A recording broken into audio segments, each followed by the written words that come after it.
This program has been paid for by the sponsor and does not reflect the views of PCN.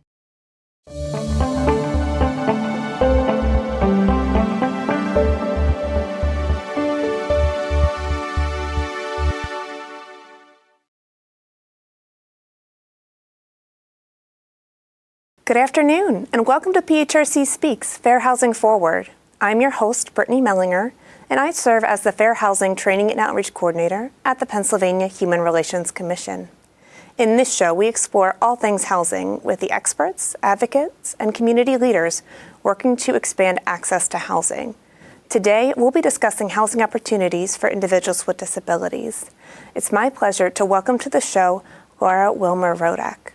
Laura Willmer-Rodack is an experienced leader in the social work and housing sectors, currently serving as the director of Inglis Self-Determination Housing of Pennsylvania. Her commitment to a world where housing is available and accessible for all is evident throughout her professional journey. With 15 years of experience, she has expertise in program development and management, partnership development, and nonprofit leadership. She ensures that all stakeholders are at the table, most importantly, those with lived experience. Laura's career journey includes significant roles at Tabor Community Services, now Tenfold, where she advanced from an intern to program manager. In her current role with Inglis Self-Determination Housing of Pennsylvania, she oversees several statewide programs, all with a focus on creating accessible, affordable housing options for individuals with disabilities. She holds a Master's of Social Work and a Bachelor's of Arts in Social Work from Millersville University of Pennsylvania. She lives in Lancaster, Pennsylvania with her husband, Pat, and their dog, Leia. Welcome, Laura, to PHRC Speaks, and thank you for joining us. Hi, Brittany. Thank you so much for having me. Yeah. So we all have a story on how we got to our work and vocation. Can you share a little bit about your journey to your current work? Yeah, so I, like you have done in your introduction, I started off working in homeless services. I got an internship kind of in the middle of my bachelor's program. And the idea and the concept of housing as a basic human right and housing as a need really kind of stuck with me as something that I wanted to dedicate my career and my work to. Just understanding that folks need a stable place to call home in order to get all the other pieces of life, the puzzle of life put together. It's hard to work on some of bigger goals, whether that be increasing income or, getting better health outcomes for yourself without a stable place to go home at night. And I think that's something that has just kind of kept me going, and something that is, it's such a collaborative kind of work, and I really enjoy being able to collaborate across systems to find solutions for folks. Yeah, absolutely. So could you tell our viewers a little bit about the work of Inglis Self-Determination Housing Pennsylvania? Sure, yeah. So Inglis Self-Determination Housing of Pennsylvania has been around since about 1994, and we've existed to bridge the information gap between the housing world and the disability services world. So we do a lot of training and technical assistance to social service providers across the Commonwealth. We offer free webinars, many options to choose from. They happen on a reoccurring basis. And we also do personalized kind of one-to-one trainings with organizations as their needs arise and as they have ideas for what their team needs. We also do technical assistance. So I like to say under the RHC, the Regional Housing Coordinator Program, we're like the case manager for the case manager. So if there is a service provider who is kind of running up against a wall with trying to find resources for someone that they're working with, we have a regional housing coordinator that can assist by connecting community resources, collaborating across systems to ensure a good outcome for folks who need them. So we do that, all of the training and technical assistance under our regional housing coordinator program, and that operates across the state. We also have a home modifications program where we actually go into folks' home and modify them to meet their needs. So if someone is choosing to age in place, any older adults who are looking to maintain their housing by just doing some small modifications, we can do that. Also working with folks all the way up through, people who have traumatic spinal cord injuries, who might need a larger modification to continue to live in their home. So we try to hit kind of all of the pieces of the puzzle when it comes to housing and the accessibility of that. So through kind of that systems macro level work, and then at the micro level, we're actually kind of doing the construction. That's incredible, just the variety of different services that you offer. And as someone who's worked in the housing field for a while now, I know there are often those gaps and challenges. So it's fantastic that you have those. Yeah. And one of the things I really love about the RHC program is that we get counties to connect with each other as well. So if, we all know we're running into the same issues all the time. And if we can, one of our RHCs is working with someone in Adams County, and they know someone up in Wayne County has, worked on the same thing, we can get those folks together to connect and hopefully not reinvent the wheel, which I know, we can try to do. It can be easy to do it that way. But if we can kind of connect and learn from each other, we think we get better outcomes that way. And that's one of my most favorite things about the RHC program. I'd also be remiss if I didn't mention we do host an annual conference as well that brings together key stakeholders to talk about accessible, affordable housing and how do we increase that across the Commonwealth. Incredible. So your work focuses on the housing needs of individuals with disabilities. Could you share with us what some of the biggest housing needs are for individuals with disabilities in Pennsylvania? Yeah. I think the largest one is access to accessible, affordable housing, right? The lack of housing that is affordable and accessible is immense in Pennsylvania and across the country, right? So we really, that is the biggest need. It's just the brick and mortar housing, right? Also the idea of, the housing providers, landlords, property managers, understanding the needs of people with disabilities and how to work with them effectively, right? Like it's not, modifying a home, a rental unit is, actually makes it more marketable, right? Like, so how do we also, get landlords and property managers to understand their role in providing housing for people with disabilities, and that it's also it's a game changer for their business as well.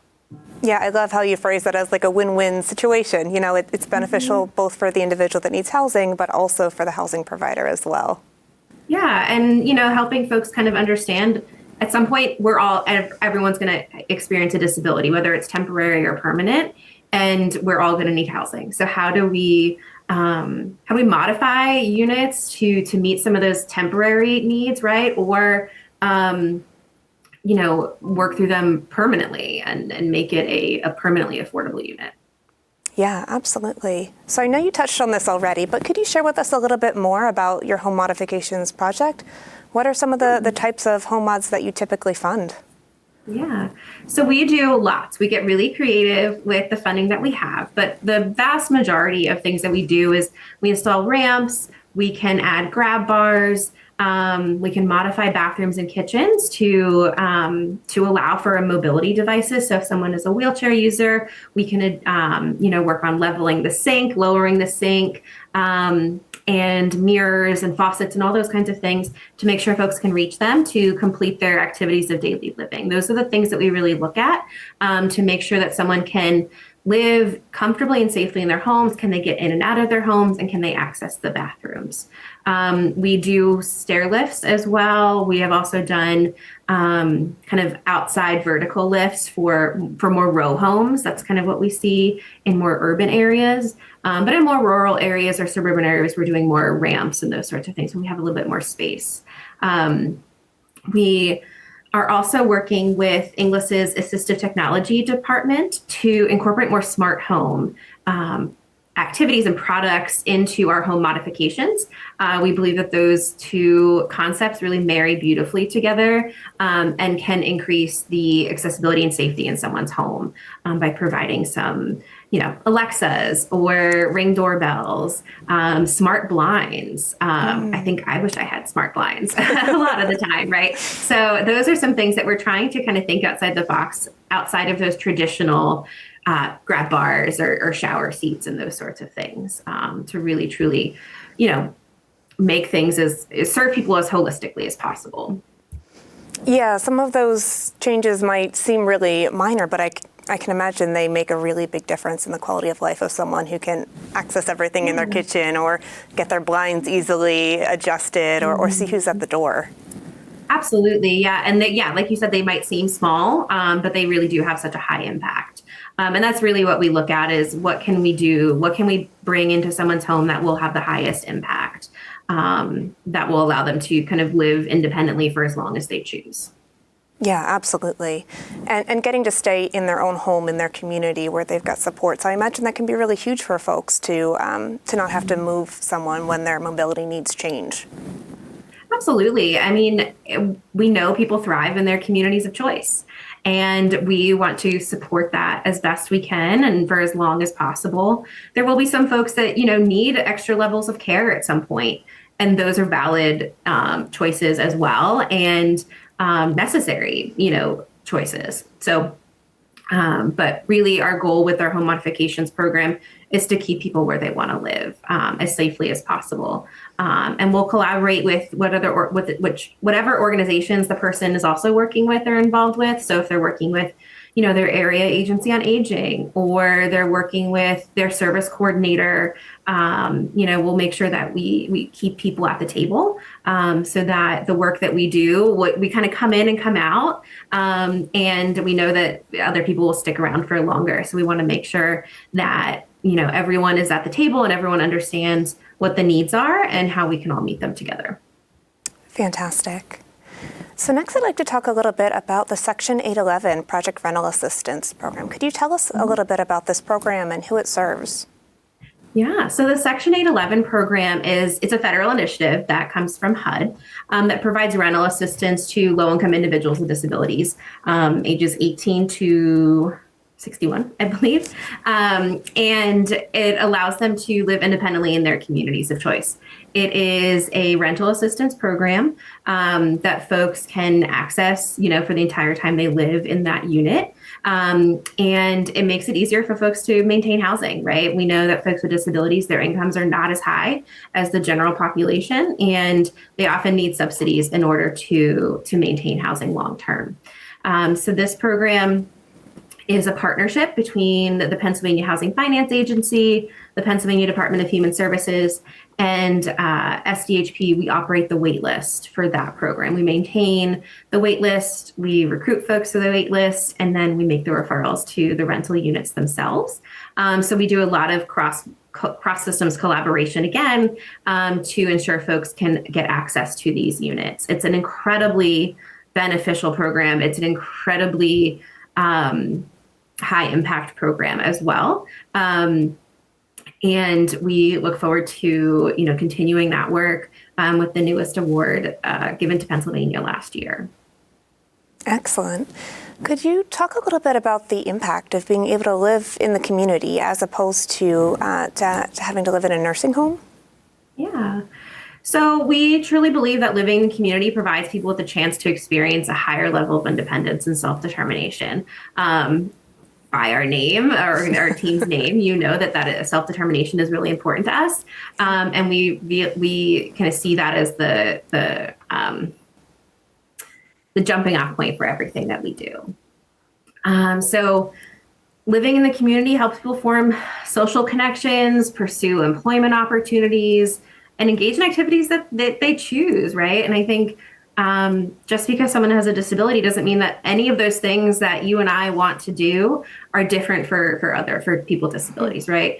They want to live and do kind of get about in their community, go grocery shopping, get to their own doctor's appointments by themselves, form social relationships and connections with their neighbors, and participate. So that is something that we really see as beneficial. It is something that really we want to work to make sure that is a reality for everyone with disabilities. We know that's not always a reality for everyone, and that's for a variety of reasons. Because typically a lot of these things require additional support, whether that's through various social service organizations or through natural supports. And we know that sometimes is difficult. So we are also working to really make sure that this, while we want to encourage folks to live independently, we also want to make sure the supports are there to make sure that that can happen and they can stay in their community long term. Yeah, absolutely. And as you mentioned, it's something that we all want. It's human nature to want to live in the communities that have our supports and to have those options. And it's something that everyone should deserve to have. Mm-hmm. So as you go about your work, you connect with such a wide variety of stakeholders and people in different roles. Can you talk a little bit about common misunderstandings that you encounter regarding individuals with disabilities who are living out in the community independently? Sure. Yeah, I mean, there can be quite a few, right? And I think that one of them is that folks with disabilities need like constant supervision or assistance. That's not necessarily the case. I think it varies from person to person, obviously. But the reality is people with disabilities can live very independently with the right support and accommodations, such as assistive technology or home mods. I think there's also the misconception that the community living isn't sustainable. But again, with proper resources and connections, we believe that it really is sustainable.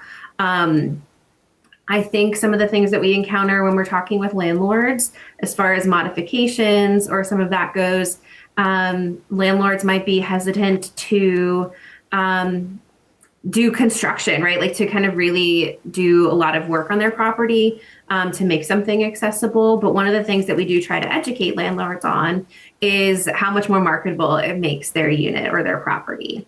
And also, how beneficial it is to their community at large versus just this one individual. Obviously, it's a high impact on the person who's trying to move into the property, right? But it's also like the impact it can have on the community. Yeah, absolutely. So as we both know, housing can be really complicated and a lot of our systems can be really complex. Your team offers some excellent trainings to help people navigate some of these complicated processes, anything from evictions and how to navigate that process to accessing affordable housing resources to tenants' rights and responsibilities. Can you talk a little bit about how you take some of these really technical topics and make this information understandable and actionable for the folks that you're training? Yeah. So we offer many different kinds of trainings on how to navigate the affordable housing system, right? It is very nuanced and it is very complex. And with our goal of bridging the information gap, we get service providers and organizations that come to us that don't have a ton of knowledge about how it all works and how it works together. So we have an immensely talented and smart team that builds these trainings out, and all of them have on the ground housing experience from prior roles and are kind of really immersed in this world of affordable housing. And we break down the topics clear, step-by-step explanations, real world examples. We do a lot of kind of engagement with folks throughout each presentation without, in the chat, right, in person. We do lots of that. Our approach really is to make the information relatable and practical and focusing on what folks can actually do in a specific situation and then help folks apply that knowledge at the end. So how does it all connect? And how can you do it, right? Like, what does this mean? What are the words that I need to say to a landlord or a property manager or, some other system to actually get their participants what they need? Yeah. One of the training programs that you offer, which I think is really unique and really cool, is the Prepared Renter Education Program. Could you talk a little bit about what that is and how you've put that together and developed it over the years? Yeah. So yes, we have been running PREP. It's our capstone, our cornerstone program for many years, way before my time at SDHP. But that is a train the trainer model. So what we do is we work with service providers to learn the material and learn how to present the material. So it's kind of broken down into 3 different sections. So one is how to find housing. Another one is how to maintain housing. And I'm forgetting the third one, so apologies. Oh, and sorry, the third one is like how to be a good tenant, right? Like how do Right. we kind of maintain housing long term? So I with that, it really breaks it down very granularly about how to fill out a rental application, how to get references, how to keep track of all the rental units you might be looking at. That was something when I was a housing case manager I used all the time and really found super useful. The training's evolved over the years quite a bit.